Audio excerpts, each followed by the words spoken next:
Salve família, aqui quem fala é o Davi, seja muito bem-vindo a mais um dos nossos vídeos. Embora a gente toque em muitos assuntos, meus irmãos, boa parte dos inscritos, como vocês mostraram na pesquisa que a gente fez aqui, né, gostam muito de ouvir a nossa opinião sobre a espiritualidade. E esse caso do menino que foi e ceifou a vida de mais de 20 animaizinhos, né, uma coisa chocante, um menino de apenas 9 anos de idade. Eu vou primeiro passar uma matéria aqui da mídia para você ouvir os detalhes.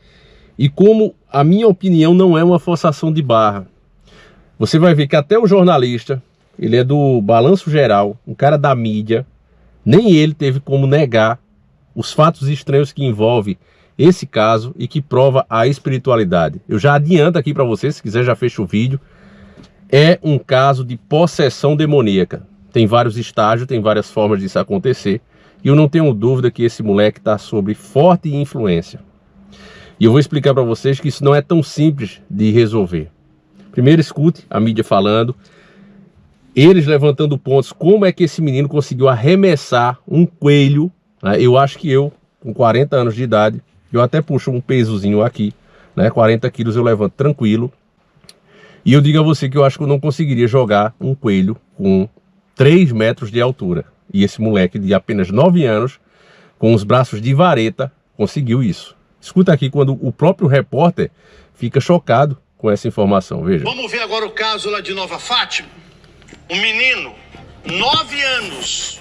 9 anos. Ele foi fazer uma visita com os amiguinhos no hospital veterinário lá, num dia. E depois, no outro dia, ele voltou lá. As câmeras de segurança filmaram ele. 9 anos. 9 anos. Ele chegou arrebentando com tudo, matando os bichos, entendeu? Mas o moleque não tava normal, não. Parece que um coelho jogou um teto mais de 3 metros de altura. Não tem condição, mas família. Tem força. O menino de 9 anos para jogar um bicho lá em cima. E ele foi matando tudo. O caso tá revoltando todo mundo. Veja a reportagem. O relógio revela que o menino chega no hospital veterinário por volta das 18 horas. Primeiro, ele se aproxima de uma piscina de bolinhas usada no dia anterior para comemorar o Dia das Crianças e a inauguração do espaço. Mas o que parecia ser inofensivo termina de forma trágica. Outra câmera mostra ele indo com um cachorro em direção aos animais. Pula a cerca e corre para os fundos de uma fazendinha. Os donos perceberam que algo estava errado pelas imagens. A gente olhou a câmera, era mais ou menos aí 18h40, resolvemos dar uma olhada nas câmeras e viu que tinha um menino aqui. Na verdade, a gente quando viu, a gente imaginou que ele estava aqui para brincar com os bichinhos, porque ele tinha vindo na festa no dia anterior, né? Então a gente imaginou que ele estava vindo só brincar com os bichinhos. Mas como tinha um cachorro junto, ela resolveu vir correndo para ver se o cachorro não estava machucando os animaizinhos, né? Eu cheguei aqui e vi todos esses animais jogados no chão e a princípio eu achei que tinha sido o cachorro, né? Que havia feito tudo isso, porque a gente não acredita, a gente tinha acabado de realizar o sonho, né? Um dia antes, então tava tudo perfeito e no outro dia chegar e se deparar com uma cena horrível dessa. E depois que a gente viu que não era o cachorro, foi muito triste. Hoje foi um dia bem pesado, né? Todo mundo de luto e comoveu a cidade, né? Quando os veterinários chegaram aqui no hospital, a criança ainda estava aqui nos fundos. Onde nós estamos, a câmera não pega. E olha só o detalhe, o menino de 9 anos rasgou essa cerca. Aqui tinham mini cabritos e também galinhas. Um animal ficou ferido aqui neste local, os outros conseguiram fugir.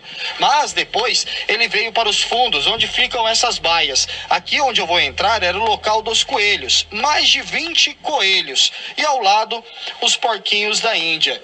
O menino também agrediu esses animais, que saíram correndo desesperadamente. Ele escondeu coelhos para tudo quanto é lado. Inclusive ali naquela janela, que fica a mais de 2 metros de altura, 3 coelhos foram arremessados.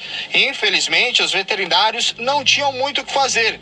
E quando chegaram, mais de 20 animais já haviam falecido. E o menino fugiu por aqui, ó, subiu esse telhado e pulou num terreno que fica aos fundos. Por outro ângulo, é possível ver a criança correndo desesperadamente no meio do mato. E antes de ser flagrada, já havia sido filmada atrás de um coelho que tenta se salvar de qualquer forma. Repare que o bichinho foge do menino. Ao todo, 20 coelhos e 3 porquinhos da Índia morreram. Sobrou somente essa coelhinha, que ganhou um nome especial. Tinha muitos, né? E todos meio que parecidos, então não tinha nome. Mas agora que é a única sobrevivente vai ser Vitória. A polícia e o conselho tutelar foram até a casa do menino, que mora com os avós. Ele confessou que matou os animais e não demonstrou arrependimento. Aparentemente nem ficou muito impressionado com a gente. A gente foi com polícia. Acredito eu que uma criança de 9 anos era para ter ficado bem assustada, né? Mas aparentemente ele não demonstrou muito remorso, não. Ele estava aparentemente até tranquilo. A gente perguntou se ele não tinha dó, se ele não, que era um coelhinho, é um bichinho bonitinho. Ele disse que mais ou menos, ele não sente não. O hospital veterinário é o primeiro de Nova Fátima, pequena cidade com um pouco mais de 8.000 habitantes no norte do Paraná. A fazendinha é um atrativo para os moradores. Os veterinários, que transformaram a amizade em sociedade do negócio, buscam forças para continuar depois do que aconteceu. Isso aí vai ser nossa mascote para sempre. A gente vai proteger, vai cuidar, vai ficar junto com a gente lá. E a gente espera que ela fique muito tempo com a gente aqui, porque a gente quer ela em sinal da superação de tudo que aconteceu de ruim aí. E olha, o menino só não matou o resto dos animais. Olha o medo dele de falar. Chegou o pessoal lá e ele correu pelo fundo, pulou. Mas ele vai falar. É muito ligeiro, você viu? Ó, escuta que ele vai falar. Rapaz, como é que tem força? Um adulto não tem força para jogar um coelho lá do outro lado. Aí ele pegou o coelho morto e jogou lá dentro do barracão. O menino tava meio...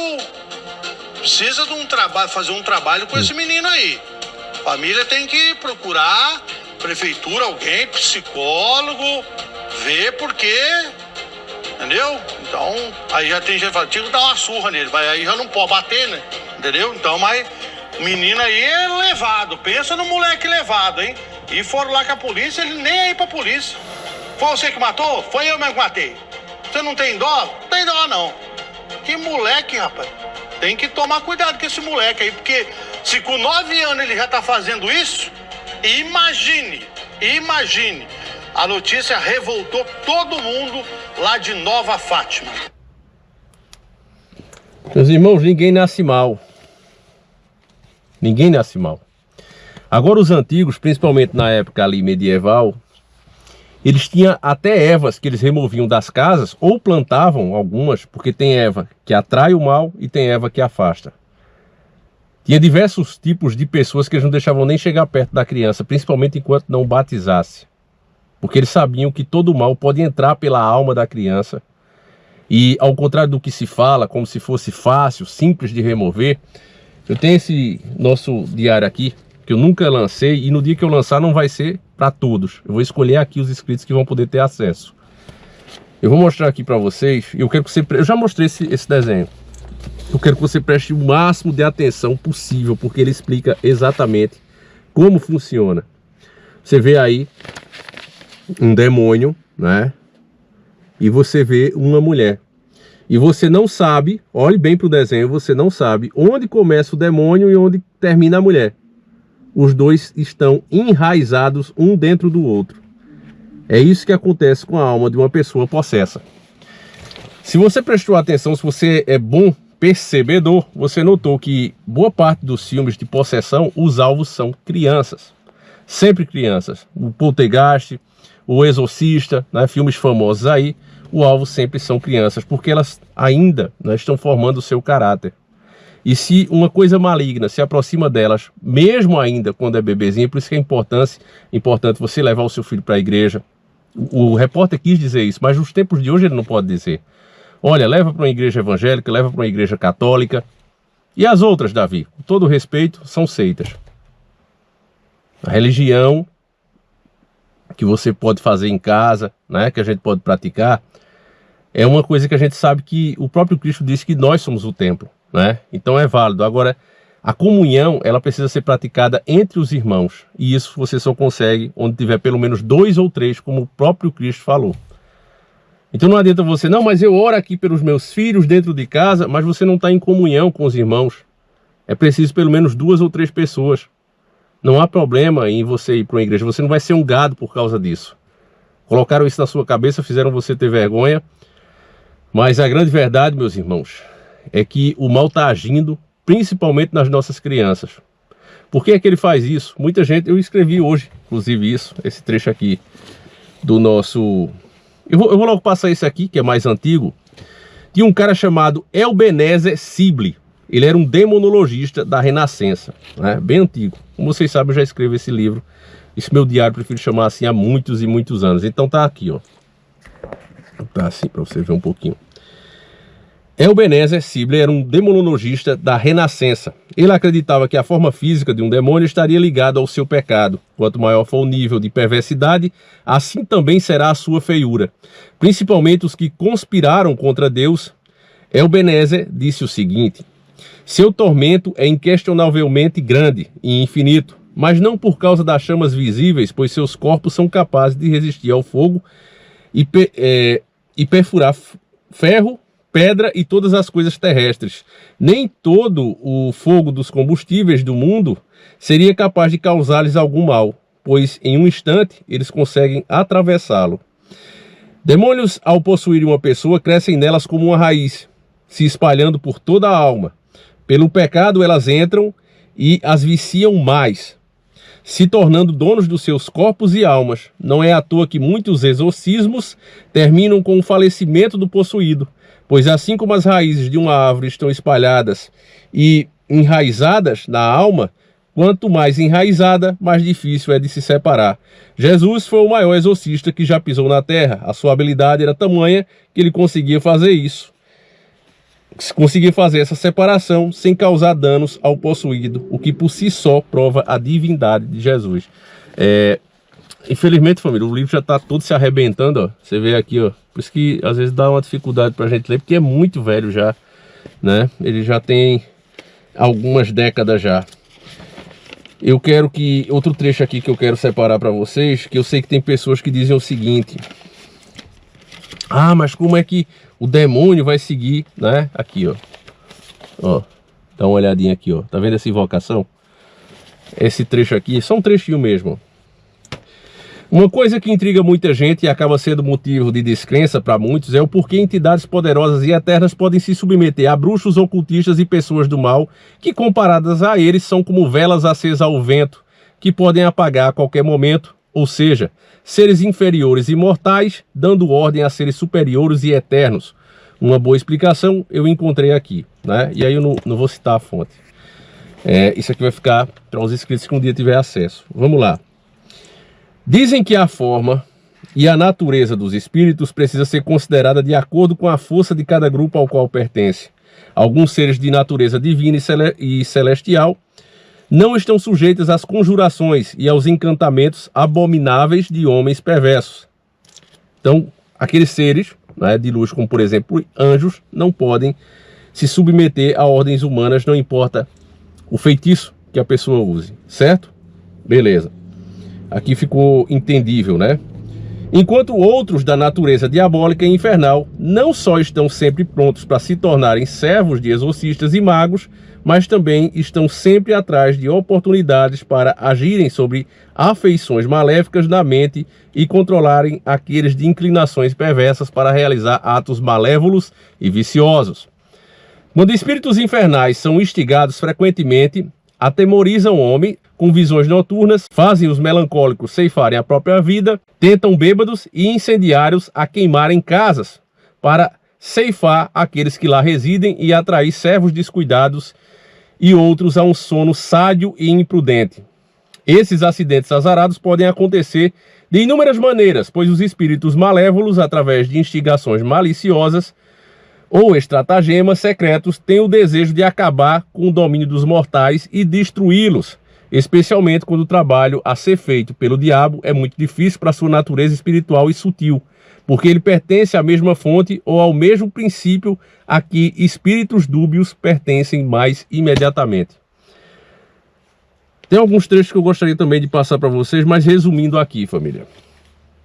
O que poderia ajudar essa criança, e talvez já nem seja mais possível, a grande verdade é essa, mas o que poderia ajudar era os pais dele levar para uma igreja. Talvez um bom mesmo seria um convento, deixar ele ali, né, para aprender sobre as palavras de Deus, para ter muita oração em cima dele, para afastar toda essa influência maligna, se ela já não tiver enraizada nele. Se tiver, meu irmão, essa criança ela precisa ficar isolada. É um fato, porque se com 9 anos ela é capaz de eliminar vidas sem sentir o mínimo remorso, esse é só o primeiro passo, como vários exemplos de psicopatas têm no mundo. Começaram todos com animais, tinham prazer em fazer isso com animais, depois passaram a fazer com pessoas. Então deveria ser estudado, deveria ser tentado primeiramente usar a fé, usar Deus, para ver se é um caso espiritual mesmo. E eu acredito que seja. Acredito que só com isso ele já vai ficar curado. Mas caso não, aí o Estado, meu irmão, ele precisa entrar. Ele precisa entrar e garantir a segurança dele próprio e das pessoas ao redor. Porque convenhamos, com 9 anos, a gente quando via um coelhinho, inclusive é o meu bicho favorito, o coelho. Embora hoje eu tenha gato, né? Por falta de espaço, apartamento e tal. Mas eu amo coelho, né? E a gente quando é criança, quando vê um coelhinho, a gente fica doido, né? A gente quer brincar com o bicho, a gente pode até acabar machucando por excesso, né? De querer ficar com ele no braço direto, sendo incômodo para o bicho. Mas você não quer machucar ele, jamais. É o contrário, uma criança quer tocar, quer pegar, porque inclusive os bichos de pelúcia, né? Tentam imitar esses bichinhos, como o porquinho da Índia, como o coelho. E esse não, ele tinha um instinto, você vê. Ceifou 20 e tantos, não cansou, porque isso é até anormal, né? Vamos dizer que ele tivesse com vontade de fazer, com raiva, alguma coisa, fizesse com 1 ou 2, agora 20 e tantos, e não fez no resto, porque o resto fugiu, porque chegou pessoas, senão ele tinha eliminado todos. E ter força física para jogar um coelho a 3 metros de altura, não é brincar, é palhaçada, família. Ainda a gente ouvir que isso aqui é normal. A espiritualidade sempre existiu. Eu tenho outro canal que eu nem divulgo aqui, nem quero divulgar. E eu tenho presenciado vários fenômenos. Eu disse para vocês já, e inclusive no outro canal eu falo mais sobre isso. A espiritualidade, meus irmãos, ela tá às claras. Fenômenos que eram difíceis de você pegar, coisas que eram difíceis de você ver, estão sendo gravadas todos os dias. É porque as pessoas encaram como brincadeira, é fake, é não sei o quê. Mas todo dia tem gente gravando, pegando esses fenômenos. Porque estamos no início das dores, os portais estão abertos. A influência espiritual está muito grande em cima de todos nós. E quando, perdão da palavra aqui, se tiver criança aí na sala, por favor, tire. Mas eu vou dizer uma coisa aqui, dá um minutinho aí para você tirar. Para piorar a nossa situação, você tem uma puta hoje querendo ensinar uma mulher casada como é que ela segura o marido. Você tem outra puta ajudando a criar leis, como leis da palmada. Ou seja, você tem gente da pior espécie, gente que não vale nada, e tanto homem como mulher, querendo dizer para o cidadão de bem o que ele deve fazer. E entrando lá, na posição de autoridade, na posição de quem cria leis, e impondo a você, porque um moleque desse, por exemplo, ele com certeza não leva corretivo, ele mora com os avós. A voz faz tudo que o moleque quer. Às vezes um corretivo poderia corrigir, mas se você fizer, vai preso. Porque uma puta, repito, né? Uma vagabunda, que não é exemplo para ninguém, na cabeça dela, na inutilidade dela como pessoa, né? Olha para trás, vê que só conseguiu dinheiro e mais nada, vai e inventa de usar sua influência para ferrar com a educação das nossas crianças. O resultado está aí. Estamos gerando a pior geração para o futuro. Você acha que essa geração agora, mimizenta e não sei o que, ruim? Você se prepare para a próxima, meu irmão. E é isso que é...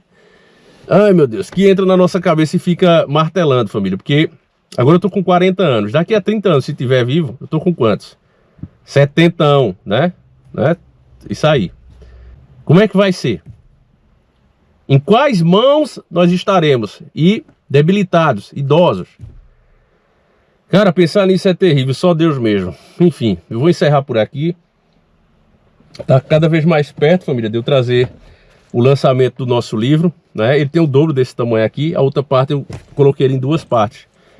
Eu vou juntar as duas, depois eu mostro para vocês, mas vou escolher os inscritos aqui a dedo, certo? Vai ser limitado de verdade. E não pense que eu não faço, não, porque eu faço. Lembra das armaduras? Eu fiz a primeira vez, eu acho que 11 ou foi 12, eu acho que foi 12, né? E depois a gente fez mais 20. Eu digo só isso, é só isso. Quantos anos faz isso já? Faixa de 8 anos, né? Nunca mais lancei a armadura. Então, aqui vai ser a mesma coisa. Vai ser físico, assim, as primeiras versões, né? Depois eu posso até lançar um PDF. Mas os físicos vai ser limitados. Apenas alguns inscritos vão ter o direito disso. Tá certo, família? Eu vou falar aqui. Fiquem com Deus, um abraço, orem. Leve os seus filhos para a igreja sim, vá também, ore. Porque é muito importante a comunhão.